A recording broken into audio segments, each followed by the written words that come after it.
Hey horror fans, Bored now back with you. On this video I'm going to be talking about a recent straight to Amazon movie called Trunk Locked In, and it's a simple premise. There's a medical student named Melina. She randomly wakes up in a trunk being driven high speed down a motorway, so she has no real idea how she got there. It turns out some of her organs are damaged, which adds to the drama and tension.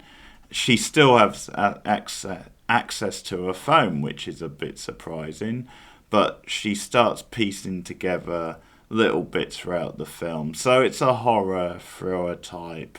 She has a relationship with her boyfriend, who she's really seems committed to and really seems very much in love with.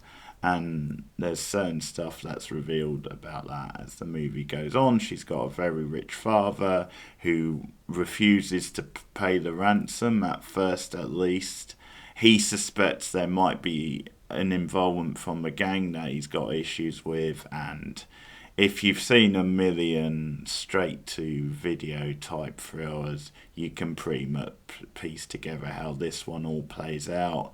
And first of all, let me just say I wanted to murder the lead character myself. Melina is so annoying, almost from the word go.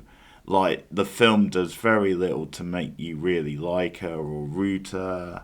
You don't really get a sense of the character. She's very inconsistent, as are a lot of people that we come across in this movie. But she's constantly passive aggressive and unlikable.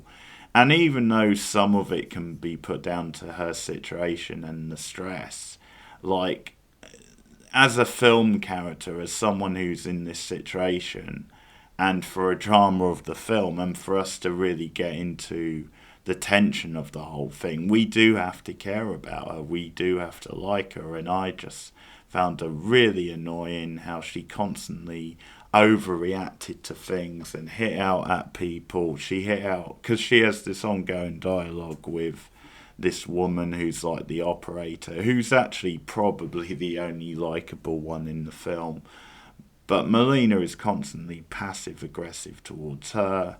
And then there's just stuff where you get an awful lot of melodrama with her moping about her boyfriend and just really extreme heightened stuff where she goes on really long monologues. And it could have done maybe if we had a little bit of flashbacks involving them, and a little bit about her life. It might have just added a little bit to the film, and maybe you could add a little bit more psychology. There's no real psychology. The direction of this is very sloppy and lazy. It just doesn't really have any flair to really give you a sense of the tension. A lot of the direction is overly flashy, and you'll get long spells where nothing really happens, but then you'll get, as I said, it goes from almost 0 to 10 without blinking, and it's just very sloppily done. And that's really like the plot. The plot has this weird sort of pacing where very little will happen for a while, and it'll become like it's just spinning its wheels a bit like the car just for too long, like where it'll stand out and you're not really invested in it, but then it'll just rush through a bunch of things, and but it'll just get to a certain point where you can see exactly where it's going. You can see that it's probably going to turn out to be a family member, and the plot just goes to the other extreme, or someone in her life, and you've probably guessed already, it turns out to be the boyfriend, and his whole reasoning is because he wanted to end it, and he wanted to take advantage of the family fortune and leave with the money, and it turns out he's gotten himself into some trouble. But there's just no sense of the characters in this. There's no sense of because the boyfriend just comes across as very douchey, but then there's long monologues where he's almost trying to justify it. And to be honest, Melina is very annoying, so from that point of view, I can see why he wanted to leave her. But yeah, he goes about it the wrong way, and just their whole conversations, and then they try and shoehorn in like a redemption bit for him near the end where he actually tries to do the right thing. And this is like major spoilers, but it turns out that she is pregnant, and she tries to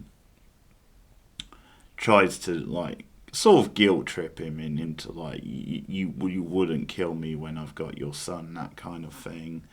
But there's just so many plot holes and really sloppy bits in this that they haven't really thought through, because his whole plot is very sloppy, and just there's just way too many chances taken, like with the guy who's actually driving the car, and at one point he stops at like a secluded station, and like he opens the trunks, and trunks, and he's just talking to Melina for ages, and it feels like he's taking a gamble there, an unnecessary gamble, and he's a really cliche and cartoony villain, and there's nothing really scary about him. But it just felt like she could have made a bigger effort to make a run for it, or to like shout or something, try and draw someone's attention there. And yeah, you just get things like that, which there's no real thought to. There's no real thought to the boyfriend's plan, because Melina ends up finding out that it's him because she convinces the woman on the other end.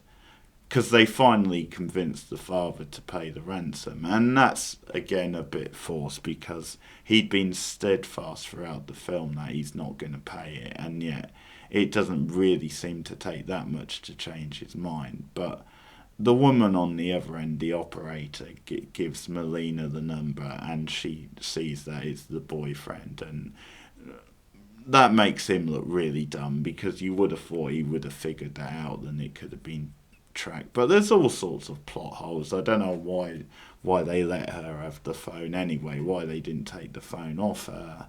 And there's just so many plot holes. I mean, at one point they end up in the Czech Republic, so that's another country, which means they must have gone through Germany, because this is a Dutch film, so I'm guessing it's in the location is Holland. So they must have gone through Germany to get to the Czech Republic. So I don't know, I didn't get the impression she was in the car for that long, but I guess maybe she was. But things really escalate fast with her. Like she starts panicking way too far, and I think that's the thing. The film does feel very melodramatic at times, because only like 3 minutes after waking up, she's looking at like videos from the past of her and the boyfriend. It's almost like she's given up way too easily, but they just hit you over the head. And I guess ultimately that's what makes it obvious, and it's probably him who's going to be behind this. And yeah, it's a weird sort of film with different tones like that just don't quite come together. But ultimately, it's just not a suspenseful, very interesting film where you don't really care about the lead character. And the setup is always one where there's potential that it can be a fun, tense setup, but they don't really do anything interesting with it, and you get a predictable action type scene to end the film, and then you get some cheery music over the end credits, which is such a random choice. Like, it almost ends like it's a little bit of a Guy Ritchie sort of film. So yeah, that's Trunk Locked In. Maybe we'll get a sequel, Trunk Locked Harder, or something like that. I think that was Cindy's suggestion on stream, but really not good. I can't recommend this one, but it's on Amazon Prime. It's at least short. Let me know your thoughts if you've seen it. Like and subscribe as always, and share me out on social media. But thanks for listening. Keep watching horror movies, guys. I'll see you again soon.